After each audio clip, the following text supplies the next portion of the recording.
Orthodox സഭയുടെ ഇടുക്കി ഭദ്രാസന അരമന കോമ്പൗണ്ടിലാണ് ഈ അനുഗ്രഹിക്കപ്പെട്ട നിമിഷം ചെലവാക്കുന്നത്.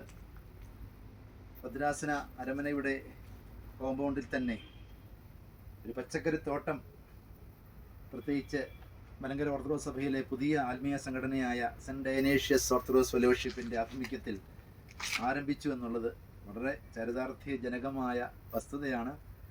അത് നേരിട്ട് കാണുവാൻ ഈ സമയം ദൈവം അനുവദിച്ചു എന്നുള്ളതിൽ ദൈവത്തെ സ്തുതിക്കുന്നു. അരമനയുടെ എല്ലാ അംഗങ്ങളും, പ്രത്യേകിച്ച് അഭിമന്യ സക്കറിയാമാർ സേവേറിയസ് സിനിമയുടെ നേതൃത്വത്തിൽ, അരമന മാനേജർ ബഹുമാനപ്പെട്ട ജോർജ് വറീസച്ചിൻ്റെ നേതൃത്വത്തിൽ, ഇവിടെയുള്ള എല്ലാവരുടെയും, അരമന അന്തേവാസികളുടെയും SDOF-ൻ്റെ പ്രിയപ്പെട്ട ജയൻ്റെയും ഇവിടുത്തെ എല്ലാ പ്രിയപ്പെട്ടവരുടെയും നേതൃത്വത്തിൽ ഈ പച്ചക്കറിത്തോട്ടം അനുഗ്രഹകരമായി മുന്നോട്ട് പോകുന്നു എന്നുള്ളതിൽ സന്തോഷം. ദൈവത്തെ മഹത്വപ്പെടുത്തുന്നു. ഇടുക്കി ഭദ്രാസനത്തിനും ഇടുക്കി ഭദ്രാസന SDOF-നും എൻ്റെ ആശംസകളും ഭാവങ്ങളും നേരുന്നു. ഇത് എല്ലാ ഭദ്രാസനത്തിലും ഒരു മാതൃകയായി ഈ പച്ചക്കറിത്തോട്ടം, ഇടുക്കി ഭദ്രാസനത്തിൻ്റെ പച്ചക്കറിത്തോട്ടം രൂപാന്തരപ്പെടട്ടെ എന്ന് പ്രാർത്ഥിക്കുന്നു.